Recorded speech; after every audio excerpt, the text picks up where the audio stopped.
Good day, my wonderful students. Today's lesson is going to be amending the Constitution.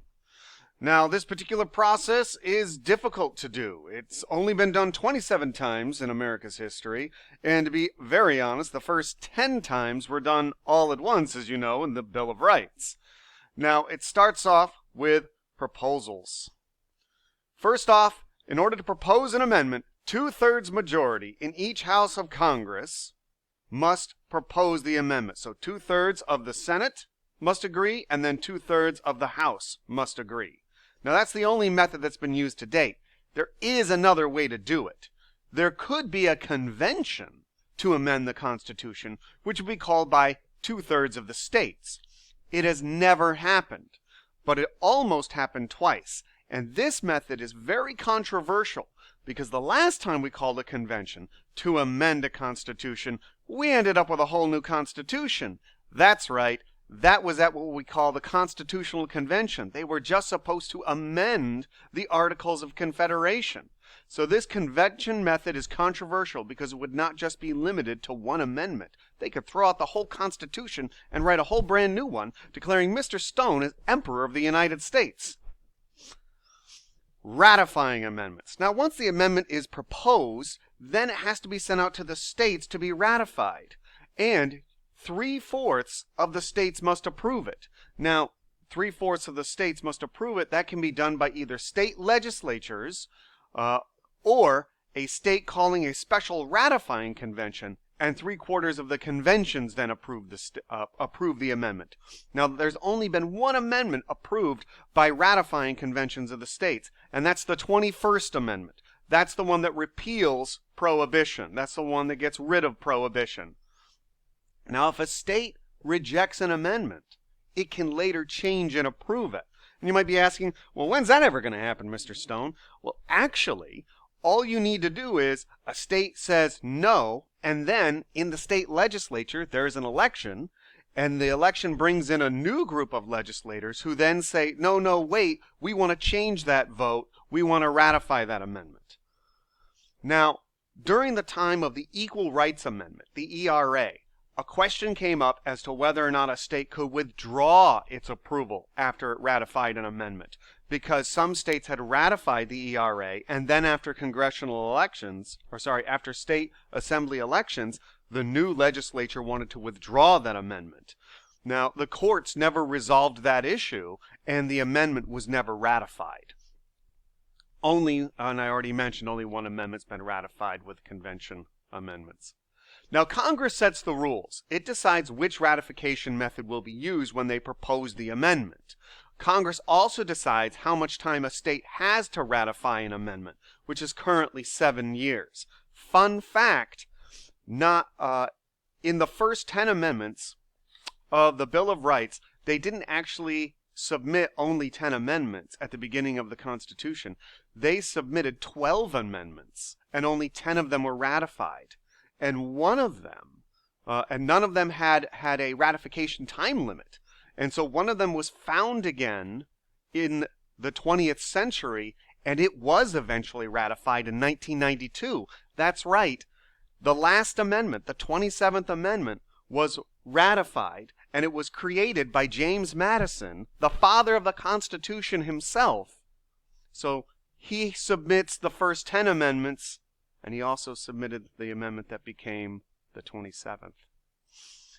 Informal changes. Now, there are changes to the Constitution through law, not official changes, but in the way we work and interpret things. Many of the provisions of the Constitution are vague, and as Congress has passed laws to clarify those provisions, it has changed the government over time. It has created the federal courts and established rules for those courts, none of which are spelled out in the Constitution itself. So in that sense, it has changed the way government works.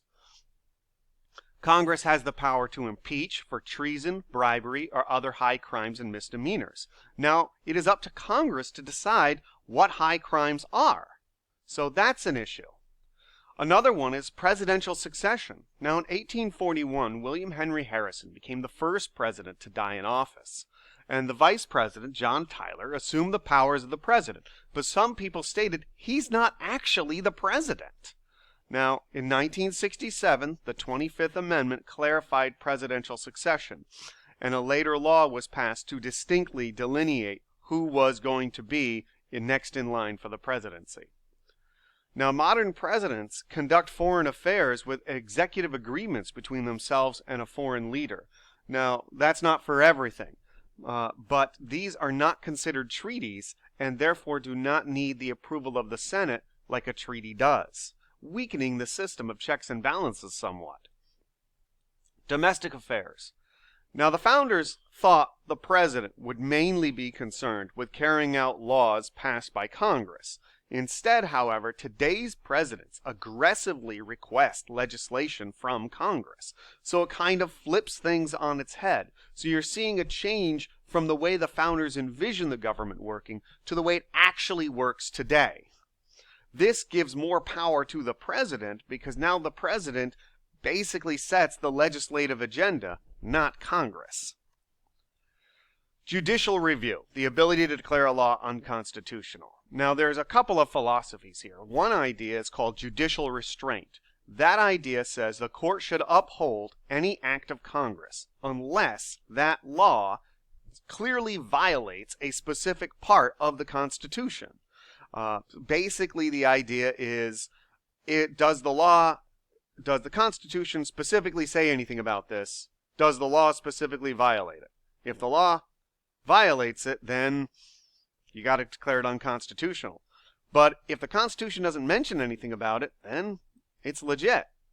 Now, judicial activism is the idea that the court should play a role in shaping national policies. So there's arguments over this because some people want to say that, well, this is the spirit of the Constitution. And other people say, well, no, that's the job of the Congress to pass laws. The courts are just to interpret the laws. If the courts could pass laws, that grants too much power to the Supreme Court, which is not elected. In the 1920s, conservative justices took activist positions to stop government interference in the economy, what they saw as laissez-faire. In the 1960s, liberal justices took activist positions to advance civil rights, what they saw as what the meaning of the Constitution was. Changing court rulings. Now, social and political conditions of the times affect a court's interpretation of the Constitution. Famous example of this is Plessy versus Ferguson and Brown versus the Board of Education. Now, from the images here, you see Plessy versus Ferguson was the ruling that stated that segregation was legal. And years later, under Brown versus the Board of Education, segregation was banned. A later Supreme Court overturned the earlier ruling, and with the changing ideas of the times. Through custom and usage. Customs have developed since the Constitution was written that affect our government. One example of these is political parties. Now, you must remember that early on, political parties were seen as bad things. They were seen as factions in the government that would actually pull the country apart. But today, political parties help organize the government and they help conduct elections. For example, the idea of a majority party and a minority party in the House and in the Senate, and the way they organize their caucuses and write legislation and come to compromises with each other. The way each side organizes a primary election in every single state or a caucus to choose their candidates, and the way they target ads so that they can get their ideas to the American people so the American people know what they're voting for.